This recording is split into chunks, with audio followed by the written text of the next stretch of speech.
Hello everyone, मैं हूं doctor पूजा और आज हम बात करेंगे एक सिंपल येट इफेक्टिव ट्रीटमेंट के बारे में।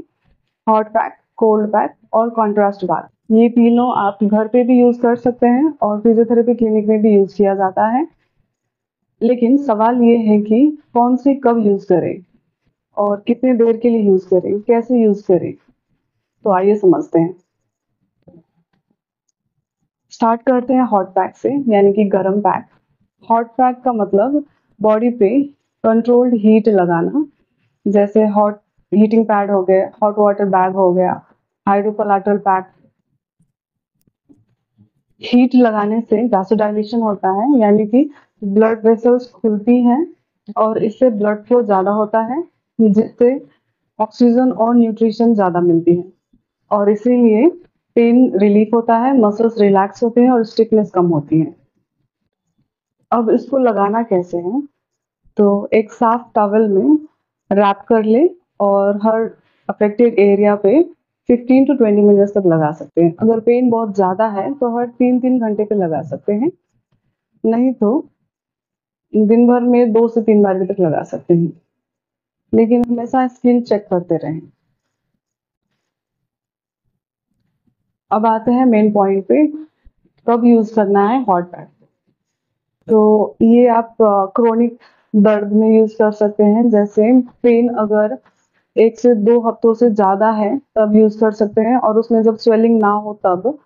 और आर्थराइटिस में यूज़ कर सकते हैं, क्रोनिक लो बैक पेन में यूज़ कर सकते हैं और स्टिफनेस है या फिर टाइटनेस है तो यूज़ कर सकते हैं।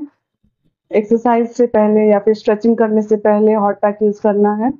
और फ्रोजन सोल्स और केसेस में लेट स्टेज में जब इन्फ्लेमेशन नहीं रहती है तभी भी हॉट पैक यूज़ किया जाता है। इंजरी के बाद जो फ्लूइड है वो एक जगह पे जमा हो जाते हैं, जिससे स्वेलिंग हो जाता है। और उस टाइम पे जब आइस पैक लगाते हैं तो ब्लड वेसल सिकुड़ जाती है, यानी कि वैसो कंस्ट्रिक्शन होता है, जिससे स्वेलिंग, इन्फ्लेमेशन और रेडनेस है तो कम हो जाती है।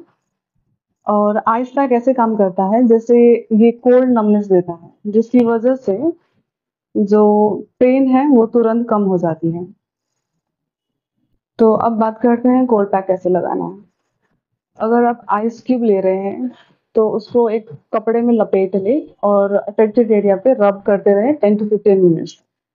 और अगर आपके पास आइस पैक है तो आप डायरेक्टली अप्लाई कर सकते हैं अफेक्टेड एरिया पे, ये भी 10 टू 15 मिनट्स तक अप्लाई कर सकते हैं।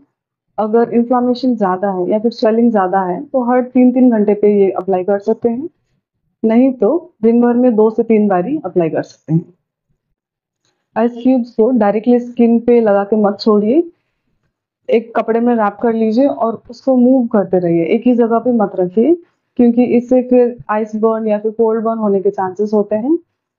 ब्लिस्टर्स भी बन जाते हैं, स्किन वाइट या फिर ब्लूइश दिखने लगते हैं और कभी-कभी टिश्यू डैमेज होने के चांसेस भी रहते हैं। कोल्ड पैक कब लगाना है? ये एक्यूट इंजरी में लगाया जाता है, यानी कि नई चोट में, जैसे एंकल स्प्रेन हो गए, स्पोर्ट्स इंजरी हो गए, और इन्फ्लेमेशन में जैसे बर्साइटिस, टेंडनाइटिस हो गए, एक्यूट आर्थराइटिस हो गया। और फ्रोजन सोल्जर केसेस में जो अर्ली स्टेज में कैप्सूल सूजा हुआ रहता है उस टाइम पे लगा सकते हैं। जब सर्कुलेशन प्रॉब्लम हो, कोल्ड एलर्जी हो और रेनॉल्ड्स डिजीज है तो कोल्ड पैक को अवॉइड करें। एक सवाल आता है कि सर्दी के मौसम में आइस पैक यूज करें या नहीं। तो आंसर है हाँ, विंटर्स में भी यूज कर सकते हैं, लेकिन एक्स्ट्रा प्रिकॉशंस के साथ।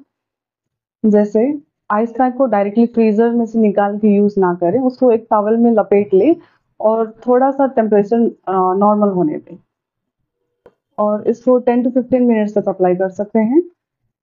लेकिन अगर स्किन ज़्यादा वाइट हो रही है या फिर ब्लूइश हो रही है, नम हो रही है, तो तुरंत आइस पैक को हटा। एल्डरली पेशेंट्स जैसे आर्थराइटिस या डायबिटीज वाले पेशेंट्स में और बच्चों में विंटर्स में स्किन ज़्यादा सेंसिटिव हो जाते हैं, इसीलिए इन पे थोड़ा एक्स्ट्रा प्रिकॉशंस लें। 5 टू 10 मिनट से ज़्यादा कोल्ड पैक ना लगाएं और हमेशा एक टॉवल के लेयर में लपेट के ही दें और कभी भी अनअटेंडेड ना छोड़ें। लास्ट है कॉन्ट्रास्ट बाथ। कॉन्ट्रास्ट बाथ यानी कि गर्म पानी और ठंडा पानी ऑल्टरनेटिवली दी जाती है। पहले गर्म पानी फिर ठंडा पानी। कॉन्ट्रास्ट बाथ कैसे काम करती है? हॉट वाटर से ब्लड वेसल्स खुलती हैं और कोल्ड वाटर से ब्लड वेसल्स बंद होती हैं। इस पंपिंग एक्शन से सर्कुलेशन इंप्रूव होती है, जिससे स्वेलिंग भी कम हो जाता है और स्टिफनेस भी रिलीज हो जाती है। तो 2 बकेट ले लें, एक में गर्म पानी रखें और एक में ठंडा पानी। गर्म पानी का टेम्परेचर 40 टू 45 डिग्री सेल्सियस हो और ठंडे पानी का टेम्परेचर 10 टू 15 डिग्री सेल्सियस। गर्म पानी में पाँव या फिर हाथ 3 मिनट तक डुबोना है। उसके बाद ठंडे पानी में 2 मिनट तक डुबोइए।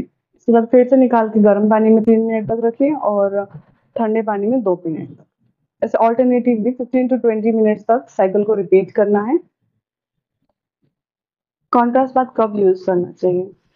तो जब पेन, स्वेलिंग और स्टिफनेस तीनों एक साथ हो, जैसे क्रोनिक आर्थराइटिस विद स्वेलिंग, तो कॉन्ट्रास्ट बाथ यूज़ कर सकते हैं। और हील पेन हो और जब प्लांटर fasciitis हो, रिस्ट पेन या कार्पल टनल सिंड्रोम हो, तब यूज़ कर सकते हैं।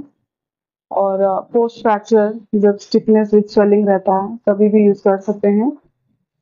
और स्पोर्ट्स इंजरी के जो रिकवरी फेज़ होता है, उसमें भी यूज़ किया जाता है। अगर ओपन वुंड हो और स्किन इन्फेक्शन या स्किन प्रॉब्लम हो या फिर सीवियर सर्कुलेशन प्रॉब्लम हो, तो इसे अवॉइड करें। हमेशा याद रखिए, अगर एक्यूट इंजरी हो, स्वेलिंग और इन्फ्लेमेशन है, तो कोल्ड पैक यूज़ करें। और पुराना दर्द हो, स्टिफनेस हो, तो फिर हॉट पैक यूज़ कीजिए। और अगर स्वेलिंग और स्टिफनेस दोनों एक साथ हैं, तो फिर कॉन्ट्रास्ट बाथ यूज़ कीजिए। और हमेशा एक टॉवल का लेयर बना के रखें, चाहे हॉट पैक हो या फिर कोल्ड पैक हो।